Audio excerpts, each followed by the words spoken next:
मेरे चैनल में आपका बहुत बहुत स्वागत है। आज हम बात करेंगे मैथमेटिक्स में जो समांतर श्रेणी है उसके बारे में।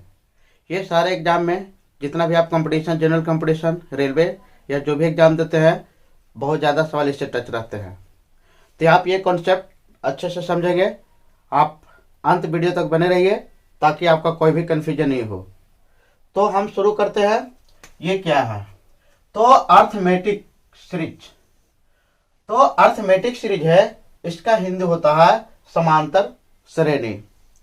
तो समांतर श्रेणी है, तो समांतर श्रेणी का मतलब है या कोई भी ऐसा नंबर लिखा हुआ है जो हमेशा समान अंतर में चलते रहता है, तो वो सीरीज हमारा, वो श्रेणी समानांतर श्रेणी कहलाएगा। कोई अगर आदमी ऐसा लेता है 3 है, 5 है, 7 है, 9 है, 11 है, ये 11/13 है, तो ये जो हमारा है एग्जाम्पल, ये समानांतर श्रेणी का है। इसलिए कि देखिए सारे जितना भी नंबर है, जैसे जैसे हम आगे बढ़ते हैं उस तरह से ये सारे नंबर का डिफरेंट जो है समान अंतर है। तो समान जब अंतर है तो ये समानांतर सीरीज है।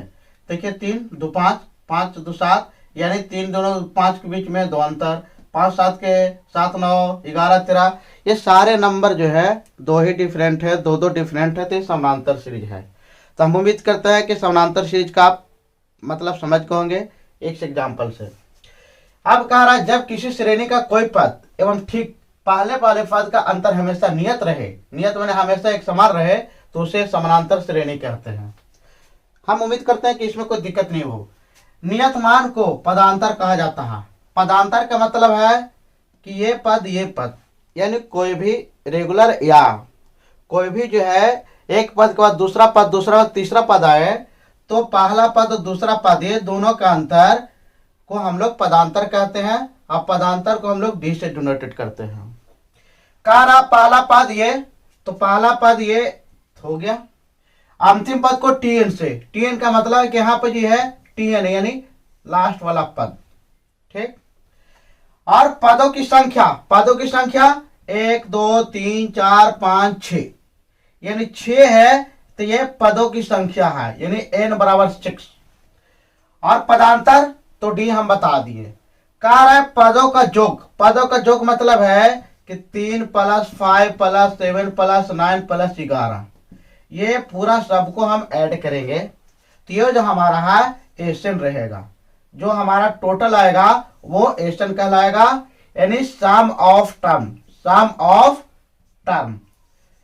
तो ये आप समझ गए होंगे।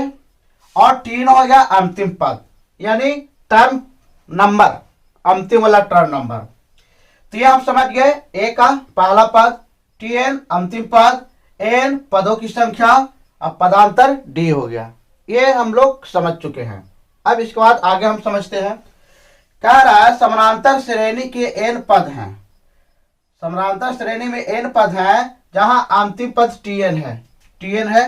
तो टीएन जब निकालना रहेगा, तो टीएन निकालने के लिए फॉर्मूला हम लोग सेट कर रहे हैं। तो टीएन निकालने के लिए फॉर्मूला सेट कर रहे हैं ए, तो ए आपका पहला पद प्लस ए नंबर, ये टोटल नंबर कितना है, तो हम लोग 1 2 3 4 5 6 नंबर था, 6 हो गया। फिर 1, यानी नंबर टोटल नंबर में से 1 माइनस करना है, तो n - 1 और डी बने पदांतर, यानी जो सीरीज का अंतर है, जो हमेशा एक ही अंतर चलता रहेगा। तो टीएन यानी अंतिम पद बराबर क्या होगा फॉर्मूला, a + n - 1 और इंटू डी। ये पूरा कंप्लीट हो गया। अब कह रहा है n पदों का जोग मीन्स एस एन। तो एस एन बराबर जो हो गया n/2 a + l है, ये l है। तो l बराबर कह रहा है a + n - 1 डी, यानी ये वाला। तो ये वाला देखिए, तो इसको हम लोग इस तरह से लिख सकते हैं कि ये हमारा n/2 हो गया और इंटू a, तो ये हो गया। अब इसके बाद हमारा जो है ये हम प्लस करेंगे, तो l कितना है, तो l यहाँ a हो गया + n - 1 इंटू डी हो गया, यानी ये जो हमारा हो गया ये इस तरह से हो गया। तो ये जो हमारा है आपको, ये जो हमारा है इस तरह से काम हुआ, ठीक। तो ये हमारा हो गया, तो ये हो गया, तो ये वाला चीज एल बराबर दिया हुआ है, तो इसलिए हमारा जो है मेन फॉर्मूला हमको इतना ही याद रखना है। अब ये एल हो गया, तो एल मतलब समझ रहे हैं total number, term of number. तो एल को हम लोग टर्म ऑफ नंबर समझेंगे, एल इक्वल टी एन समझेंगे, यानी अंतिम पद। तो ये भी आपको कंफ्यूजन हो गया दूर। तो एल है एल। अब हमको ये दो फॉर्मूला निकल के आया, टी एन बराबर A plus N minus one into D, और एस एन पदों का टोटल योग एन बटा टू ए प्लस एल, यानी हमको एल इससे निकल जाएगा। तो ये वाला फॉर्मूला हम लोग लगाएंगे। हाँ, तो अब ये देखिए सवाल आपको कह रहा था, तो अंतिम पद टी एन बराबर A plus N minus D था, और एन पदों का योग यानी एस एन बराबर सारे पदों का योग एन बटा two A plus N minus one into D. इसको थोड़ा हम डेवलप करते हैं, तो एन बटा टू ले लेते हैं। अब ये जो है से इसका बराबर हम क्या करते हैं कि ये ए प्लस एन माइनस वन है, इसको हम एल मान लेते हैं, एल मान लेते हैं बराबर। अब इसको हम एल को यहाँ से हम भागा देते हैं, तो एल को हम यहाँ से भागा देंगे इसको, तो A plus N minus one into D. तो जब एल को हम भागा देंगे तो ये तो एल इतना लिया हुआ है, ये क्या है एल का मान लिखा हुआ है, तो हम इसको क्या कर सकते हैं, तो यहाँ से जो है ये हम इससे कर सकते हैं। तो जब एल से यहाँ भागा देंगे तो इसका जो नया फॉर्मूला आएगा ये हम लोग बना लेते हैं इसको।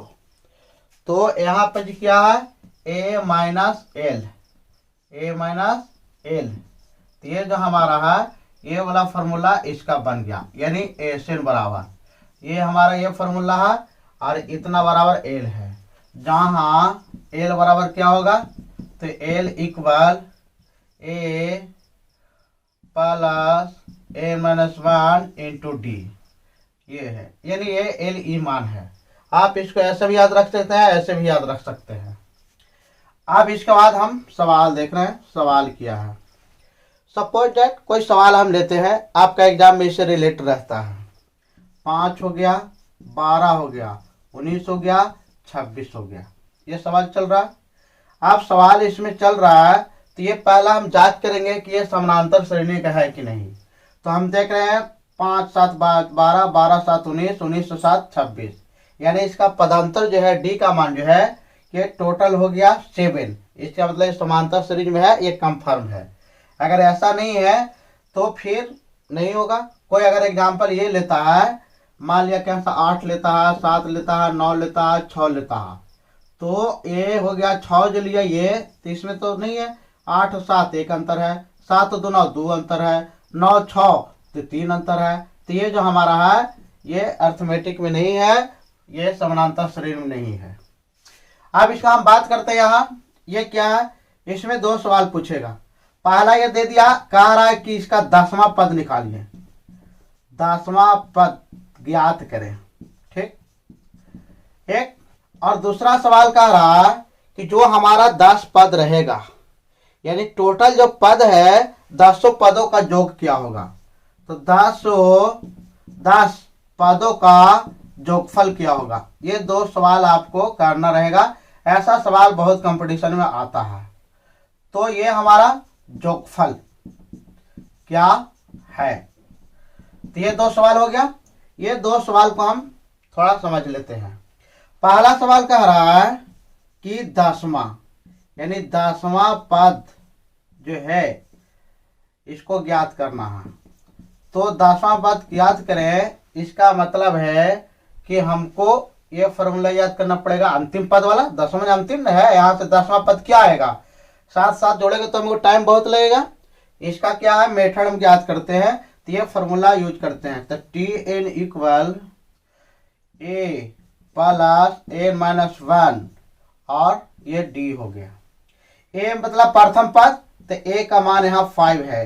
एन टोटल पद कितना है 10वां, तो टी 10 बराबर हम लगा देते हैं। तो एन का मान कितना हो गया, तो एन का मान जो हमारा है ये 10 हो गया। और डी का मान कितना हो गया, तो डी माने डिफरेंट, डिफरेंट कितना है 7 है ना, 7 है, तो 7 हो गया। तो हम यहाँ क्या करते हैं कि जब हमको मान ज्ञात हो गया तब अब हम फॉर्मूला T10 बराबर लगाते हैं।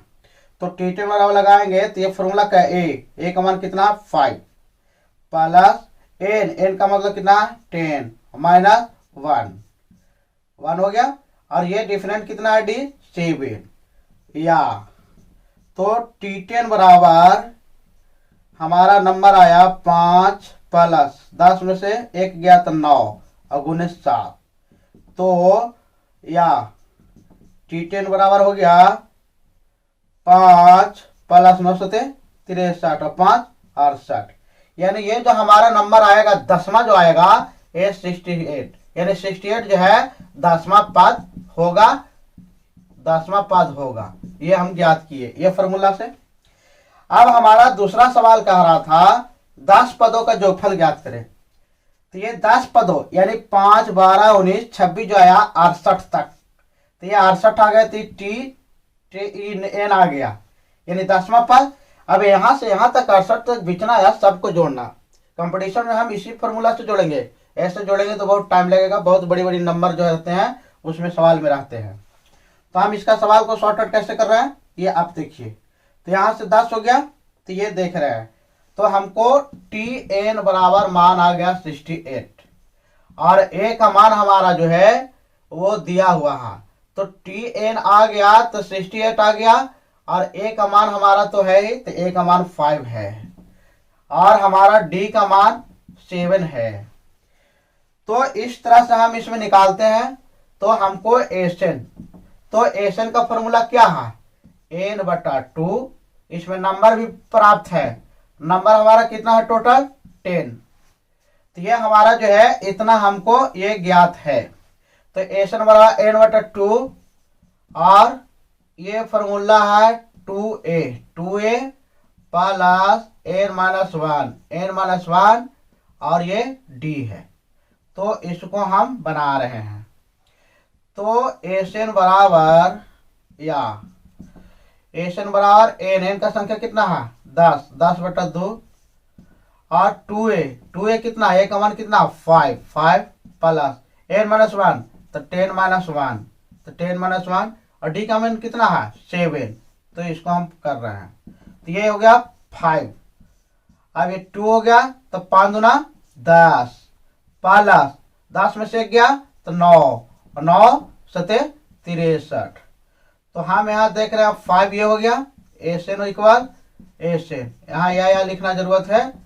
तो 5 हो गया और ये 10 और 9 सते 63, ये 63 हो गया और ये हमारा जो है तो 63 हो गया। तो ये हम टोटल कर रहे हैं तो कितना हो गया टोटल, इसको हम एन बराबर तो 5 हो गया और 63 और 10 73, तो 15 7 5 35 अब 36, यानी ये हो गया हमारा आंसर।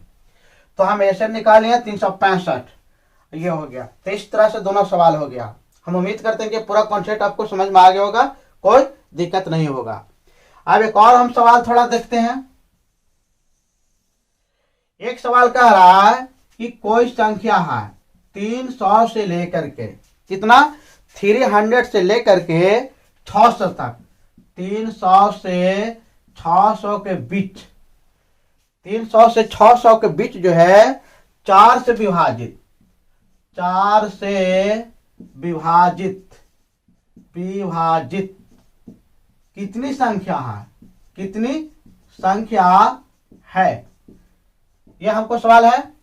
कह रहा 300 से 400, ये थोड़ा हम सवाल को समझते हैं। 300 से 400 के बीच, तो 300 से 400 के बीच है, यानी 300 और 400, 400 हमको छोड़ना है तब ना बीच आएगा, 400 लेना थोड़ी। आई कहा कि 300 से 400 तक, तो 400 तक का मतलब है 400 लेना है, ऐड करना है, मैंने उसमें 400 सम्मिलित रहेगा। तो बीच में हो गया तो 400 को छोड़ेंगे, यानी 400 से नीचे वाला चाहिए। अब इसका कंफ्यूजन बात है। तो 300 से ये 600 था ना, 600, 300 से 600 के बीच, 300 से 600 के बीच 4 से विभाजित संख्या हमको निकालना है, विभाजित। अब इसको हमको कैसे बनाना है ये थोड़ा समझिए। तो हम बोले कि बीच है तो यानी 400 हमको छोड़ देना है, तक रहेगा तो 400 उसमें शामिल हो जाएगा, मेरे 400 नंबर हो जाएगा। तो हम देख रहे हैं कि 300 से, तो 300 है तो 300 से हमको प्राप्त करना है। तो जब 300 से हमको प्राप्त करना है, इसका मतलब है कि 300 के बाद कौन नंबर है, तो हम 300 के बाद कौन नंबर है, तो देख रहे 300 एक नहीं विभाजित हो रहा है, 202 नहीं हो रहा, 303, 304 है, ये 4 से विभाजित हो रहा है। 4 से विभाजित होगा तो 304, 308, 312 इस तरह से चलेगा। कितना तक, 600 बीच का रहा, यानी 600 को हमको लेना नहीं है। तो 600 नहीं लेना है तो 600 से 90 तो 599। देख रहे हैं कि 4 से नहीं विभाजित हो रहा है, इसलिए कि लास्ट में डबल डिजिट नहीं है, 4 से डिवाइडेड। तो 98, तो 498 को हम थोड़ा भागा दे के देखते हैं। तो 498 को अगर हम भागा दे रहे हैं तो यहां से देखते हैं कि 498 को हम भागा दे रहे हैं, तो 498 और 4 से भागा देते, 4 एक बार, ठीक, कट कूट 9 हो गया, 4 दूना 8, ठीक, तो 1 ये 18, 4 12, 4 3 12, 4 चौका 16, 16 18 2, यानी 498 ले रहे हैं तो 2 शेष बच रहा, यानी 2 इसको माइनस कर दिए तो 496, यानी हमारा 496 तक आएगा। अब बोल रहा है कि 304, 308 इस तरह से 496 तक, तो 300 से 600 के बीच में कितना आएगा, ये हो गया। तो हमारा 400 तक है तो 300 से 400 सवाल ले लेते हैं, 600 यहाँ लिखा है 400 कर देते हैं, तो ये हो गया। अब इसमें हम लोग देख रहे हैं तो ये देखिए, तो 300 से 400 के बीच में 496 तक विभाजित हो गया। अब इसका हम प्रोसेस आगे करते हैं कि हमारा जो है ये 496, अगर 500 रहेगा तो 500 को भी हम लोग याद करेंगे। अगर यही सवाल यहां से रह जाए कि 300 से 500 के बीच 4 से विभाजित संख्या, तो 304, 308, 312 इस तरह से चलेगा, 596 तक चलेगा। अब इसको हम सोल्यूशन करें सब एक ही तरह से होगा, कोई दिक्कत नहीं है, एक कॉन्सेप्ट क्लियर होगा, आप सारा बना लीजिएगा। अब इसमें हम देख रहे हैं कि a बराबर हमारा 304 आ गया, कोई दिक्कत, पहला पद हो गया। d जो हमारा 4 से विभाजित है तो 4 4 आ गया, सब में 4 डिफरेंट है, यहां तक तो कोई दिक्कत नहीं। tn यानी अंतिम पद, तो 596 आ गया, ये भी tn हो गया। अब इसके बाद हम फॉर्मूला यूज करते हैं, तो tn का फॉर्मूला होता है, तो देखिए tn बराबर a प्लस n-1 और d। तो tn हमारा कितना दिया हुआ है, तो tn हमारा जो दिया हुआ है 596, tn का मान आया है, tn का मान, और a कितना है, a 304, तो 304 हो गया। और n नहीं मालूम है, n निकालना है ना, n बराबर भाट निकालना है, इसमें बीच कितना संख्या कितना नंबर है, तो नंबर हमको निकालना है, तो n-1 हो गया, और d कितना है, तो 4 है, या तो 596 बराबर 304 है, और ये n है। तो हम क्या करते हैं, ये 596 को माइनस 304, माइनस लगेगा तो 304 हो जाएगा, और इधर जो बचेगा n-1 बाई ये इंटू 4 बचेगा। अब हम टोटल घटा रहे हैं, तो 396 से 304 चल गया, तो कितना बचा, 396 माइनस 304, तो 4 2 6, ये 9 बचा। अब ये हमारा जो है 3 से 3 जो है ये 5 था ना, 596, तो ये हमारा 3 2 5 बच गया। तो हमारा जो है 292 आया, बराबर n-1 इंटू 4। ये देखिए तो 292/4 बराबर n-1, तो 292/4 n-1 है, तो इसको हम काट रहे हैं, तो 7 का 28, अब 29 4 12, यानी 73 बार में कट गया। तो जब 73 बार में कट गया तो इसको देख रहे हैं कि हमारा 73 बराबर n-1 आया, तो n बराबर 73, और ये माइनस है ना, तो इधर आएगा तो प्लस हो जाएगा, तो ये इधर आ गया, तो n बराबर 73 में 74, यानी n बराबर 74 आ गया। ये टोटल जो हमको नंबर है 300 से कितना तक 500 तक, 300 से 500 तक टोटल जो नंबर है 74 वो आएगा। तो इस तरह से ये भी कॉन्सेप्ट क्लियर हो गया होगा। हम उम्मीद करते हैं कि पूरा आप अच्छा से समझ गए होंगे। अगर इसमें कोई दिक्कत है तो आप हमारे कमेंट बॉक्स में लिखिए, ये सारा प्रॉब्लम आपको सॉर्ट आउट करेंगे। आज इतना ही रहते हैं। हम उम्मीद करते हैं कि टीएन ऐसे निकालने के समझ गए होंगे, समांतर श्रेणी समझ गए होंगे, समांतर श्रेणी है कि नहीं है ये समझ गए होंगे। बाकी आपका पढ़ाई अगले वीडियो में होगा। आज इतना ही पर समाप्त करते हैं। मेरे चैनल को लाइक सब्सक्राइब शेयर करें और मेरे चैनल पर हमेशा बने रहे। इस तरह से तैयारी के लिए हमेशा अप टू डेट रहे ताकि आपको वीडियो मिलते रहे। मेरे चैनल देखने के लिए धन्यवाद। Thank you.